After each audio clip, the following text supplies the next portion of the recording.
the clinical anatomy, of the liver. Clinical anatomy of the liver, we have a condition called hepatomegaly. Hepatomegaly means we are increasing the size of the liver. The size of the liver increases abnormally. Meaning when you are palpating the patient, as it is formed between 7 to 11 weeks, it will be now formed around the 12th week. Now you palpate the liver around the 12th border of the ribs. Meaning the liver has increased in the size. When the liver increases the size, it is because of blood supply. Most of the time it is caused by too much blood supply to the liver that is going to increase the size of the liver, as we are seeing it from this hepatic portal vein and the artery. Then we have what we call liver cirrhosis. Liver cirrhosis is like the scar of the liver. The liver gets some the hepatocytes. The liver has what we call hepatocytes. When these hepatocytes, these are the liver cells that are responsible for destruction or detoxification of every toxin that comes from the GIT. It is worked upon by these hepatocytes, especially the corpuscle cells in the liver. Okay? But when these hepatocytes are continuously repressed by what you call the fatty tissues of the fats and fibrous connective tissue. The hepatocytes are continuously repressed by fats and fibrous connective tissue, meaning where they have been, that place is filled with fats and fibrous connective tissue. Then the liver tends to be hard. Then that one is termed as liver cirrhosis. Liver cirrhosis is commonly caused by consumption of alcohol. Too much consumption of alcohol. That's why you have a condition called alcoholic cirrhosis. Alcoholic cirrhosis.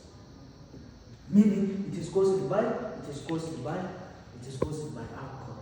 We have one of the underlying situations of this.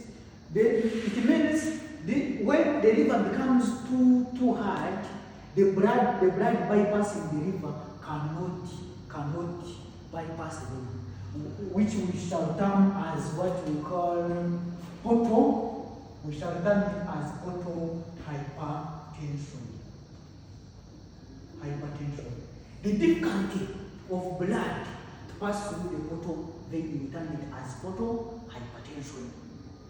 When portal hypertension occurs, it means there is difficulty of blood to move from the portal vein, bypassing the liver, then joining the inferior vena cava. Then it means there is what you call portocaval anastomosis. The portocaval anastomosis is very common in patients who are suffering from liver cirrhosis. There must be anastomosis. That anastomosis is comprised of these vessels. Then you have the mucosal veins and esophageal veins, where blood is now shunt flow, not to bypass into the liver, goes directly back into the mucosal walls of the stomach, then anastomized back to the esophageal veins, and as it reaches the esophageal veins, then it goes directly into the inferior vena cava.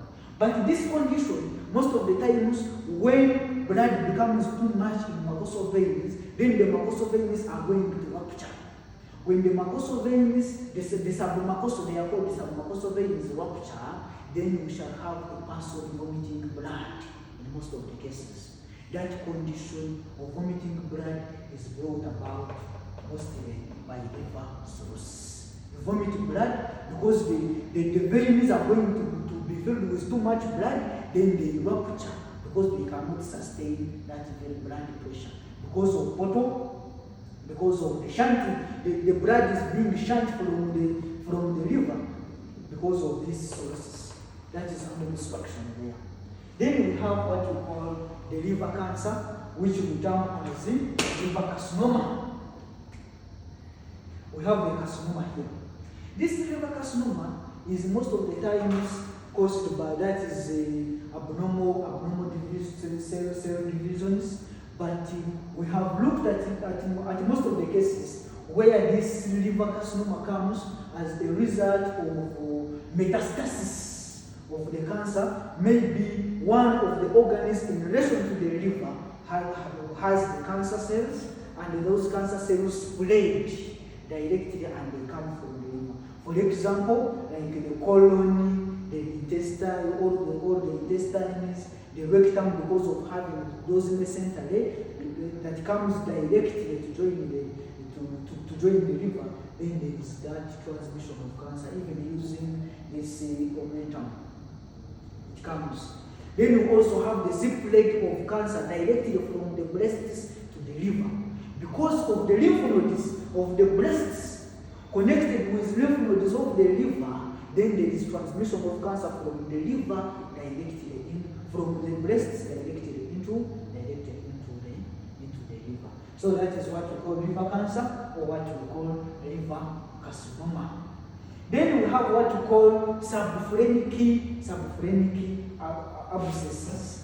In the conditions of subphrenic abscesses, we look at the accumulation of pus, the pus-like fluids, which accumulate in different regions, like where, especially in areas where we have recesses. Like as we earlier said, that we have what we call the subphrenic recess and the hepatorenal recess. In common conditions, we have what we call subphrenic recess. There is what we call peritonitis. Peritonitis is what we call inflammation of the peritoneum, and the inflammation of the peritoneum can bring accumulation of pus, and that accumulation of pus accumulates in the subphrenic region, meaning it accumulates in the region between the liver and the diaphragm, just below the diaphragm. We call it as subphrenic recess. Then, because we look at the concept that this subphrenic recess and hepatorenal recess, they are connected. We have the right subphrenic recess and the left subphrenic recess. The right subphrenic recess and the left subphrenic recess, they are connected together to this hepatorenal recess. So the accumulation of pus in the subphrenic abscess can also cause the pus going into the hepatorenal recess. We look at that concept, and at least some good percentage has already experienced that. So, according to today's session, we have looked at the surface anatomy of the liver, we have looked at the blood supply, we have looked at what the liver is, and we have not talked much about the organs in relationship to the liver. The organs in relationship to the liver. I hope in the next session we shall talk about the organs in relationship to the liver. Let us note that the liver is one of the largest organs, approximately 1.5 kilograms, or that is 1,500 grams, and it contributes to 2.5% of the body weight. We looked at the position, being in this, being covered by the diaphragm. Being covered by the diaphragm, that means we shall have the diaphragmatic area and the visceral area. Those are the surfaces. We have looked at all of these concepts, but however, we also have in this clinical anatomy, we also have what we call the damage of the liver, or the rupture. The liver can sometimes rupture. It is a very, very delicate organ. However, it is covered by what we call the peritoneum, but we can have a condition where the liver ruptures. The liver can rupture, especially when someone gets like a trauma of the rib. When someone gets a trauma of the rib, it damages the diaphragm. As it damages the diaphragm, then it forms what? It forms a damage on the liver. So we shall have what we call constant internal bleeding and others. So as today, allow me to stop my session here. We'll meet in the next session as we talk about other associated organs of the liver. Thank you so much. I remain John Baptist Gumoshabe. My number is 0778105447. Tap me on WhatsApp. You can just know.